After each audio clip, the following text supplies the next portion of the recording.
Pada 24 November, kami berlima berkumpul di Cagi Cafe untuk membuat laporan yang akan digarap pada pertemuan 15 ini. Di sini kami saling bagi tugas. Yang pertama ada Sabrina. Sabrina memilih bagian metode sosialisasi yang telah dilakukan. Jadi di sini dia akan menjelaskan metode yang dipakai untuk mencapai target dan menjelaskan media apa aja yang dipakai untuk mengumpulkan umpan balik. Selanjutnya ada Agustina. Ia bertugas untuk menjabarkan siapa saja target dari proyek kita ini dan sasaran apa yang cocok untuk proyek kami ini. Yang ketiga ada Riko. Riko bertugas untuk menyimpulkan hasil dan feedback atau umpan balik apa yang kami dapatkan dari video dan poster edukasi yang kami posting di platform seperti YouTube dan Instagram. Mohon maaf sebelumnya, video bagian Lina tidak terekam dan pada saat sesi diskusi kami juga tidak terekam. Jadi Lina ini bertugas untuk mencari latar belakang dan kajian permasalahan dari apa yang sedang kami bahas, yakni cyber security. Dan yang terakhir saya, Fatina. Sebagai ketua, tentunya saya yang selalu mengingatkan mereka untuk jangan lupa mengerjakan bagiannya. Dan pada minggu ini, saya menyusun laporan proyek, sekaligus menambahkan beberapa paragraf atau kalimat untuk melengkapi bagian yang menurut saya masih kurang dari hasil yang dikirimkan oleh para anggota. Dengan demikian, dapat dikatakan bahwa saya juga berperan untuk menyempurnakan laporan agar lebih utuh, jelas, dan sesuai dengan ketentuan yang ditetapkan.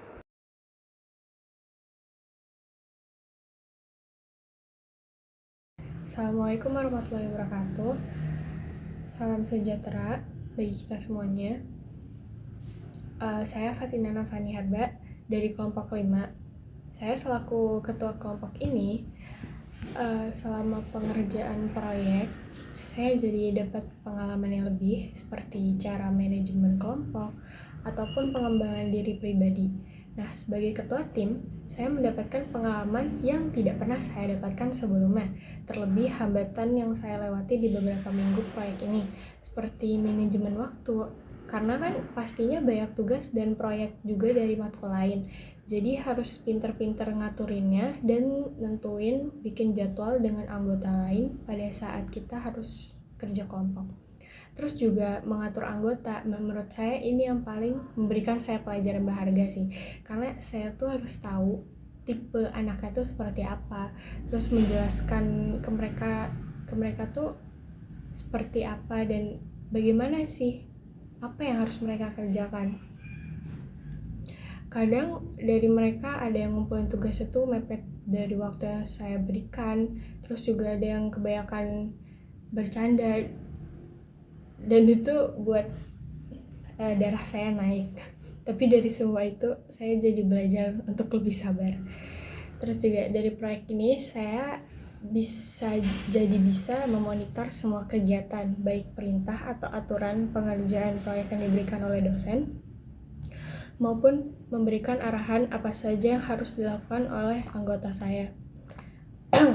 Selama pengerjaan proyek ini, saya jadi realize bahwasanya penting banget literasi digital di zaman ini.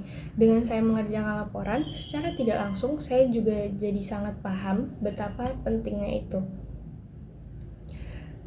Dan juga sejauh saya mengerjakan proyek ini, saya senang banget karena yang awalnya tidak tahu jadi tahu. Contoh, saya jadi bisa lebih merangkai kata-kata, membuat laporan setiap minggunya yang sebelumnya saya sama sekali tidak pernah mengikuti organisasi kan. Jadinya saya bisa ngerti gimana sih cara buat laporan. Dan yang paling besar itu ketika dosen memberikan instruksi tentang apa saja yang harus dilakukan dan dimasukkan di laporan. Nah, kadang kan instruksinya kayak terdapat kata-kata yang kurang familiar di saya, dan itu membuat saya tuh lebih berpikir apa sih yang dimaksud oleh beliau ini sebenarnya tuh. Meskipun bisa aja tanya ke ketua, tapi saya akan mencoba dulu berpikir. Lalu setelah itu saya make sure lagi dengan bertanya ke ketua. Begitu saja refleksi dari saya. Assalamualaikum warahmatullahi wabarakatuh. Salam sejahtera bagi kita semua. Salam. Om Swastiastu. Namo Buddhaya. Salam kebajikan. Halo, saya Muhammad Riko Fauzi dengan NIM 250 1104010889. Dalam proyek sosial kelompok 5 ini, saya memegang peran sebagai video editor. Tanggung jawab utama saya adalah menerjemahkan ide dan naskah tim menjadi visual yang nyata. Fokus saya yaitu memproduksi 3 seri video edukasi literasi digital yang tidak hanya menarik secara estetika tetapi juga fungsional. Tantangan terbesar dalam proses ini adalah menyederhanakan visual, karena target audiens kita adalah masyarakat umum dengan literasi digital yang terbatas. Saya harus memastikan editing seperti motion graphic yang saya buat mudah dicerna dengan durasi yang efisien di bawah 5 menit. Namun, pesan tentang bahaya phishing dan keamanan data tetap tersampaikan dengan kuat. Dan melalui proses ini, saya belajar bahwa mengedit bukan hanya soal teknik memotong gambar, tapi soal rasa dan empati terhadap penonton. Dan saya bangga bisa berkontribusi menyusun visual yang diharapkan bisa melindungi masyarakat dari kejahatan cyber. Mungkin itu saja yang bisa saya sampaikan. Kurang lebihnya mohon maaf. Assalamualaikum warahmatullahi wabarakatuh. Assalamualaikum warahmatullahi wabarakatuh. Saya Agustina Dwi Cahyani dengan NIM 250910201117. Saya dari kelompok 5, Pendidikan Kewarganegaraan kelas 60. Di sini saya akan sedikit menjelaskan hambatan saya selama pengerjaan proyek. Nah, yang pertama, saya dan anggota kelompok kesulitan untuk mengatur waktu untuk bertemu melakukan diskusi.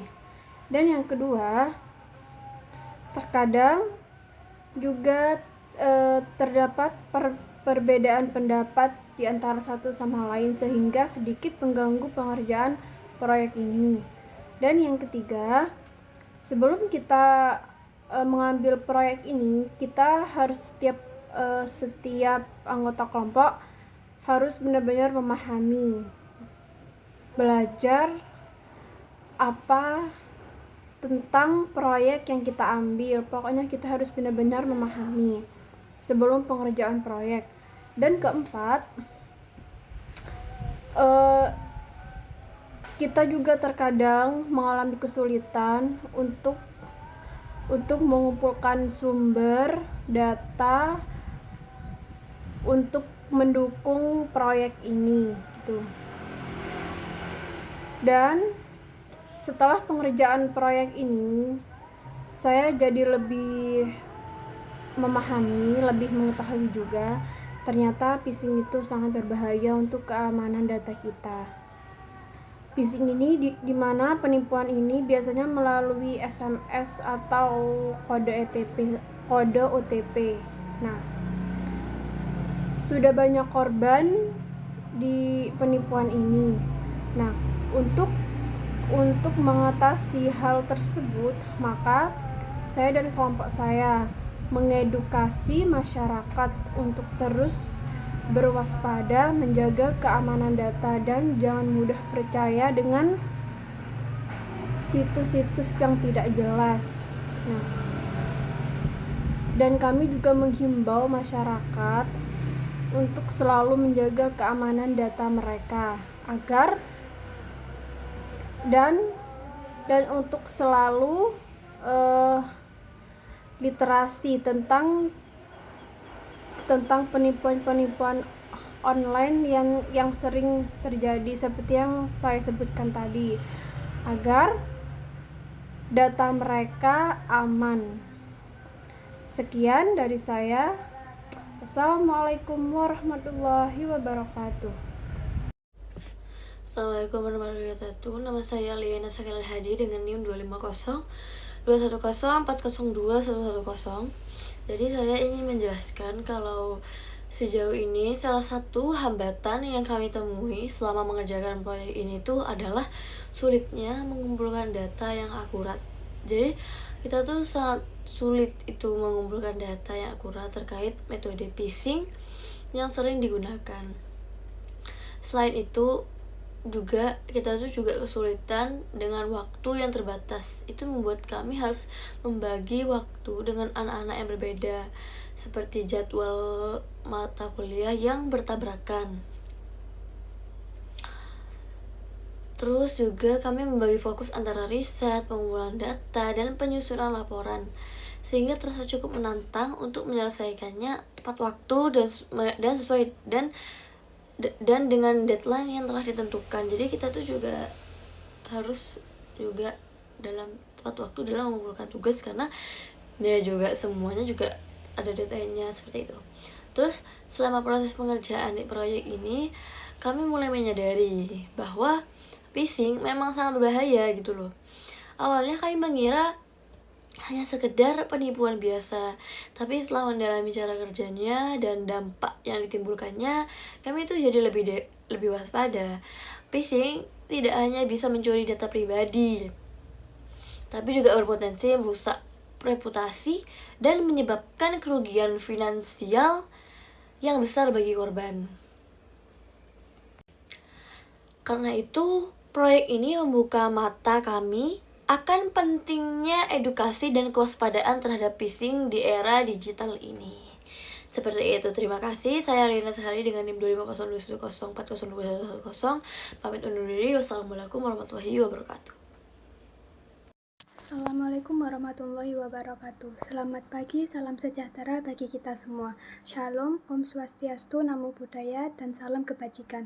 Perkenalkan, nama saya Sabrina Qurratu Ainudha dengan NIM 250 210 4021 Menurut saya, hambatan yang terjadi selama saya mengerjakan proyek ini adalah yang pertama, pengumpulan data yang tidak lengkap. Terkadang foto atau video kegiatan yang kita lakukan itu ternyata kurang. Dan yang kedua, kurangnya koordinasi antar anggota. Informasi yang diperlukan tidak terkumpul atau tenggat pengumpulan yang tertunda. Yang ketiga, keterbatasan waktu. Kami kesulitan membuat jadwal untuk berdiskusi karena bentrokan dengan kegiatan lain, sehingga fokus dalam menyusun laporan terbatas. Selama pengerjaan proyek ini, saya merasa kalau phishing itu berbahaya, apalagi kalau menyebarkan kode OTP ke orang lain, di mana polisi bahkan tidak akan pernah meminta kode OTP kita, karena kode OTP hanya kita yang bisa melihat dan menggunakannya. Phishing juga bisa melanggar beberapa pasal, terutama pasal 35 UU ITE tentang manipulasi informasi elektronik, serta pasal 32 ayat 2, pasal 48 ayat 2 UU ITE yang terkait dengan pemindahan data. Selain itu, phishing juga bisa dikenai pasal umum tentang penipuan seperti pasal 378 KUHP. Sekian dari saya. Wassalamualaikum warahmatullahi wabarakatuh. Selamat pagi. Sekian bukti kerja kelompok dari kami. Terima kasih.